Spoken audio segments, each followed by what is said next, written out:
I welcome you all guys to my YouTube channel. This is the first tutorial that I'm going to be making, and today we will start with the simple concept that is linear regression.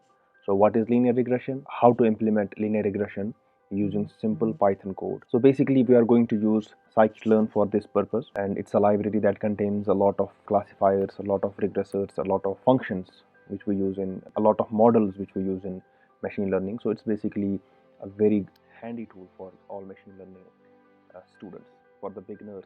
And now let's start with the topic, that's linear regression. I hope you all know what linear regression is. If you don't know what linear regression is, in simple terms I can explain it to you. The linear regression is simply fitting a line through the data. So the concept is to fit a line through the data in such a way that it approximates every data point in the data set. That is the definition, that is the purpose of a linear regression. But this linear regression we are talking in this video is simple linear regression. It's not complicated linear regression where we have to draw the curves and all that stuff. It's just a simple linear regression where we just try to fit a line through the data. So now let's start the linear regression in Python. So first of all, we need to import two libraries. These are the essential libraries for everything we do in machine learning. These has to be imported in every machine learning project whatsoever it is. So first of all, first one is NumPy and second is Pandas. So let's import them. Import NumPy as np and then import Pandas as pd. Now these are the two libraries that we have to import, because whenever we are dealing with machine learning, we usually deal with matrices and the arrays, and those are handled by NumPy, and Pandas is used for data manipulation in the tabular form. Whenever we have a data CSV file and all those kind of files, so we, for purpose of reading those files, manipulation of those files, we use the Pandas library. Now I have a data set. Now let's import the data set that is in my Google Drive. So let's first of all, we have to mount the drive. Let's copy the path of the CSV file that we will be using. So now let's create a variable known as path and store the value of the path of our data. This is the path of our CSV file. Now let's try to load the data using the Pandas library. So let's create a variable as data that's equal to pd dot read CSV. Let's enter the path, and now the data has been loaded into this variable, which is data. Now let us try to see what is in our data. So data.head, it gives us the first 5 results from our data set. Now this is our data set, that's years of experience, and we have to predict the salary based on the years of experience that the person has. Now since we know that our data should have an input variable and an output variable, so basically what we need to do in this data is to create two variables, that's x and y, that's input variable and x output variable. Let's create x as equal to data. Let's use an ilog function. Ilog function is used to access the data in the data frame in this Pandas library. So what we have to give is we have to give a semicolon. It means get us all the rows. First semicolon means get us all the rows, then we give it a comma, and then we ask it to how many columns do we need. So if we say that's -1, it means get all the columns from the 0 to the end, but not including the end. It means to get all the columns before the nth column. So it will give us the columns that's years of experience. In this case, since we have only 2 columns, so it will give us the years of experience. So now let's get the y in the same way. Data dot, we need all the rows of this data set, and we need the last column. It means we need the last column.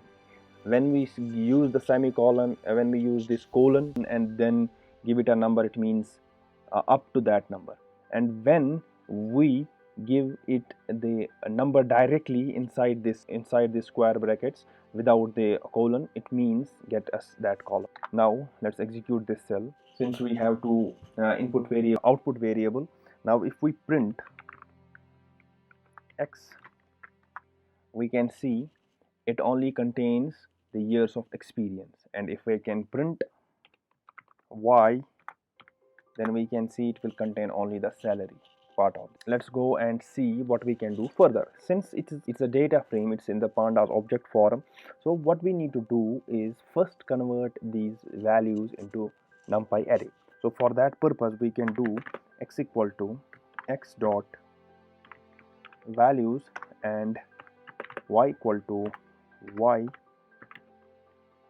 dot values.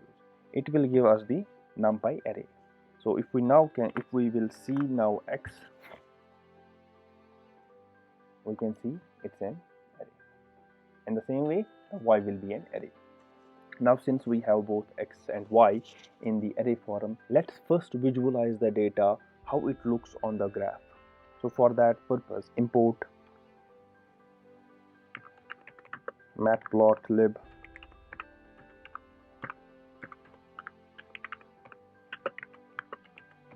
The Matplot library is used for the purpose of visualizing the data in graphs and histograms, whatever. And now what we need to do is call scatter and give it x and y, and then we can see how the scatter plot for this data looks like. So as you can see, this is the scatter plot for this data. Now all we need to do is train a regressor, train a simple linear regression model, so that we can draw a line, so that we can fit a line between this data. That line approximates every data point. As I said earlier, we will be using Scikit-Learn. So let us see how can we train a linear regression using Scikit-Learn and on this data. First of all, we need to import linear regression from Scikit-Learn.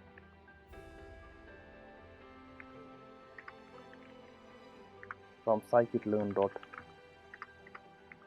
linear model, import linear regression.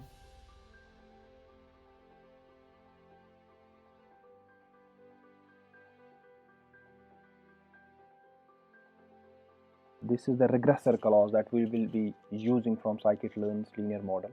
Now all we need to do is initialize model is equal to linear regression. After creating the model, what we need to do is, the first thing we need to do is to fit a model. And when we fit the model, then we have to predict. Fit means to train the model. So first of all, we need to train the model. So how do we do that? We just call model.fit method on our data. We give it our data. So when we give it our data, it tries to fit. As you can see, it's linear regression. Then it's copy x equal true, fit intercept is true, and number of jobs equal none, normalize equal to false. So it means whenever you get this kind of a message, it means your model has been trained on the data which you gave it. After training the model, what we do, we calculate the predictions. We see what the model predicts, how the model predicts. So for that method, in order to get the predictions, what we do is we call the model.predict method. So prediction is equal to model.predict, and what we give it, we give it the values for which we want to predict it. Let us suppose that we want to predict it for the same data that we trained it on, because we will not be going in this lecture, in this video in detail or in deep how do we split the data, then how do we predict on test data and all that. First thing is simple. So let's predict the data. Let's predict on the same data on which the model was trained. So if we run this cell, we can see that the predictions has been made. Now all we need to do is plot the map again, plot the scatter again, scatter plot again, dot scatter x and y, and then we need to plot the line that was learned.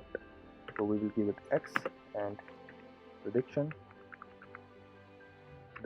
and we will give it the r, another attribute, that's r. It stands for the color of the line that will be. We run this cell. So we can see that this is the line that was learned by our model. So this is the line that was learned by our model.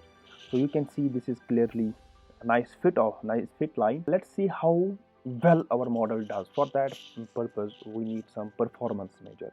Whenever we are talking about performance measures in linear regression, we usually go with root mean square error or mean square error or mean absolute error.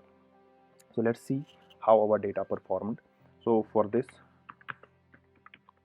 we have from SQL metrics, we have to import mean absolute error, and let's see mean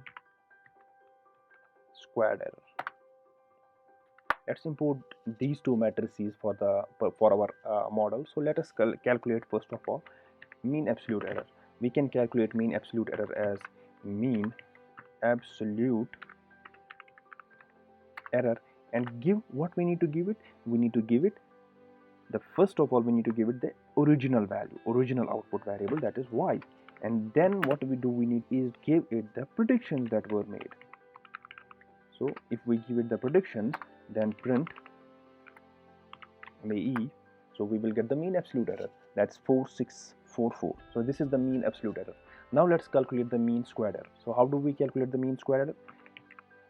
So if we say mean squared error is equal to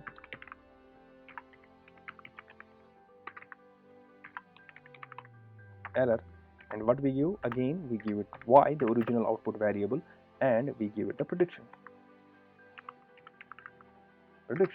and if we print this,